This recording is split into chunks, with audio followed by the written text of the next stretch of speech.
Hola, me presento. Mi nombre es Gerardo Aro y me complace presentar el tema de estructura de las palabras. Vamos a abordar algunos ejemplos, vamos a ver un poco de la bibliografía, vamos a ver cuestiones teóricas y empezamos directamente con algunas definiciones. Una de ellas, pues, la más importante o parte medular del tema, es asociada a la definición de palabra, tal cual como nos la indica la Universidad Nacional de Educación a Distancia. Se menciona como unidad de comunicación o gramatical o unidad gramatical separada por espacios de manera escrita. Pueden ser léxicas con un significado a partir de su lexema o puramente gramaticales, como las preposiciones, conjunciones y adverbios. En primera instancia se comunica que esa unidad se puede interpretar de dos maneras, como una unidad de comunicación o como una unidad gramatical. Además se comenta que esa separación de espacios tiene un énfasis en la escritura principalmente. De igual manera también se da en cuanto a lo verbal, pero tiende a ser más notorio de forma escrita. Con respecto a las palabras en morado, que son lexema, preposiciones, conjunciones y adverbios, son conceptos que también vamos a abordar en filminas posteriores. Empezamos con el lexema. La Real Academia de la Lengua Española la señala como unidad mínima con significado léxico que no presenta morfemas gramaticales o que, poseyéndolos, prescinde de ellos por un proceso de segmentación. Para que quede un poco más claro este concepto, vamos a abordar directamente el de morfema y vamos a pasar directamente a un ejemplo. Posteriormente se señala que el morfema son unidades con significado gramatical que forman palabras uniéndose a lexemas, complementando significados y modificándolos. Pueden ser dependientes o independientes. Es entonces que, de una manera un poco más simplificada, podemos ver al lexema como un fragmento de las palabras con mayor carga tanto en extensión como en significado, que determinan en mayor medida el concepto, esencia o base de las mismas.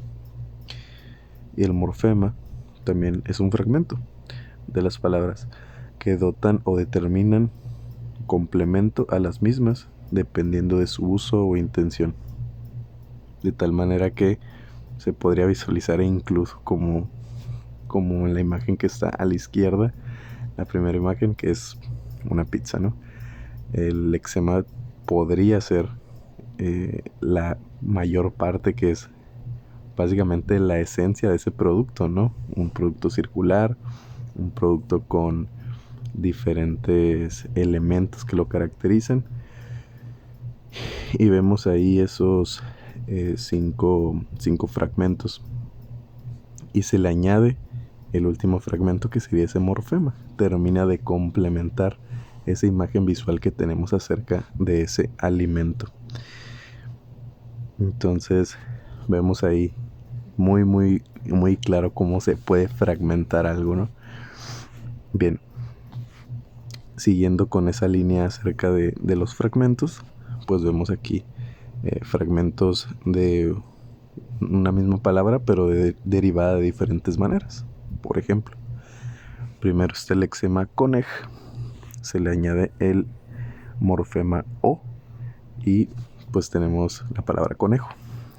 Posteriormente se sigue usando conej en los siguientes dos ejemplos, pero se añade una A o una O y una S para determinar en principio masculino, luego femenino y luego plural. Bien, parte de los morfemas también se ve incluido los prefijos y los sufijos. Tenemos a la izquierda los prefijos des y prefijos in.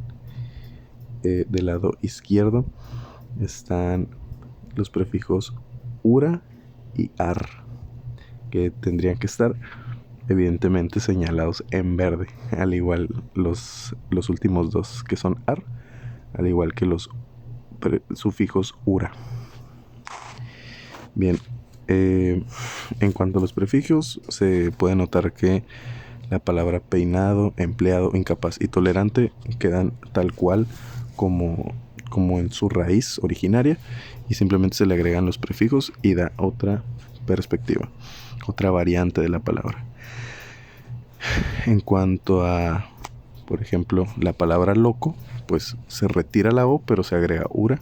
En el mismo caso de la palabra negro, se retira la O y se agrega el sufijo ura más bien. Lo mismo pasa con circular y espectacular. Se hacen derivaciones, se quitan algunas letras finales y se agrega el sufijo. Ok, para las palabras variables e invariables. Vamos a empezar primero con las variables. Podemos notar algunos ejemplos en los paréntesis y dice así: palabras variables: las que admiten cambio o flexión en su forma. Entonces tenemos que pueden ser de verbo, de nombre, de adjetivo o de pronombre. Posteriormente tenemos las palabras invariables, que puede ser de 3 maneras, y también se nos presentan ejemplos, pero no se nos presentan ejemplos de sus de sus variantes, valga la redundancia, porque siguen una línea directa en la que no se pueden hacer modificaciones. Entonces están esas 3 variantes de adverbio, conjunción o preposición, y quedarían tal cual como están escritas para su uso. Por último se presentan las referencias y es todo por esta presentación.